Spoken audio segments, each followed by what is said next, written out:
BJP में बगावत, highway पर 20 किलोमीटर लंबा जाम, आंसू गैस पथराव, पुलिसकर्मी घायल और सामूहिक इस्तीफे।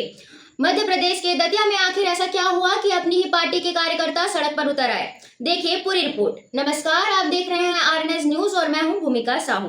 मध्य प्रदेश के दतिया विधानसभा उपचुनाव में बीजेपी उम्मीदवार बदलने के फैसले के बाद पार्टी के भीतर बड़ा बवाल खड़ा हो गया है। पूर्व गृह मंत्री डॉक्टर नरोत्तम मिश्रा का टिकट कटने से नाराज कार्यकर्ताओं ने दतिया झांसी हाईवे पर चक्का जाम कर दिया, जो शुक्रवार शाम 5:30 बजे से शनिवार सुबह करीब 5 बजे तक जारी रहा। इस दौरान हाईवे पर 15 से 20 किलोमीटर लंबा जाम लग गया, जिसमें बसें और एम्बुलेंस तक फंस गई। शनिवार सुबह पुलिस ने जाम हटाने की कार्रवाई की। प्रदर्शनकारियों को हटाने के लिए आंसू गैस के गोले छोड़े गए। इस दौरान पुलिस और प्रदर्शनकारियों के बीच झड़प और पथराव हुआ, जिसमें 8 पुलिसकर्मी घायल हो गए। एसपी और भंडेर के एसडीओपी को भी चोटें आई। प्रदर्शनकारियों ने पुलिस पर लाठीचार्ज का आरोप लगाया, लेकिन एसपी और कलेक्टर स्वप्निल वानखड़े ने साफ कहा कि लाठीचार्ज नहीं हुआ, केवल आंसू गैस का इस्तेमाल किया गया है और जवानों ने भीड़ को पीछे हटाने के लिए सड़क पर लाठियां पटकी।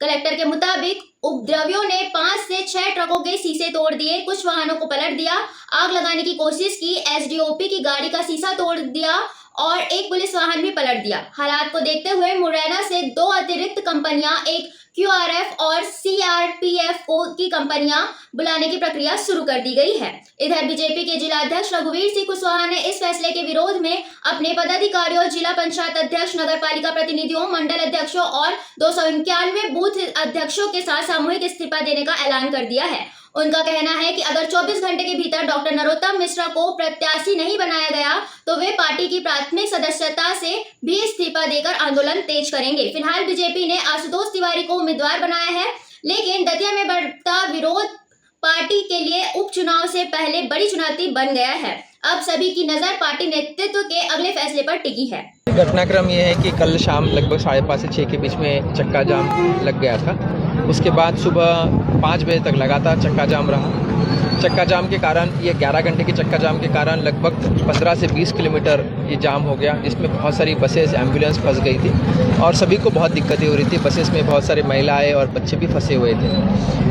इसके बाद हम लोगों ने उनको समझाने का प्रयास किया, लेकिन हमें कोई सफलता नहीं मिली। लगभग 4 बजे के बाद फिर बल को बुलाया गया। बल को बुलाने के बाद उनको फिर समझाई दी गई, लेकिन उसके बाद पथराव शुरू हुए। पथराव शुरू होने के बाद यहाँ से भी आंसू गैस छोड़े गए ताकि लोगों को खदेड़ा जा सके। वहाँ से बहुत हेवी पथराव किया गया, जिसमें हमारे लगभग 8 जवान को काफ़ी गंभीर चोट आई है। एसपी एएसपी साहब को भी चोट आई, एसडीओपी भंडेर को भी चोट आई है, जिनके हाथ में काफ़ी ज़्यादा लगे हैं। मेरे सिर पे भी हेलमेट ज़रूर था, हेलमेट से लग के गई थी, तो सब बहुत सारे लोगों को चोटें आई थी। इसके बावजूद हम फोर्स ने अपना हौसला बनाए रखा, लाठी चार्ज बिल्कुल नहीं किया। लाठी हम लोग रास्ते पे, रोड पे मारते रहे, लेकिन किसी को मारा नहीं।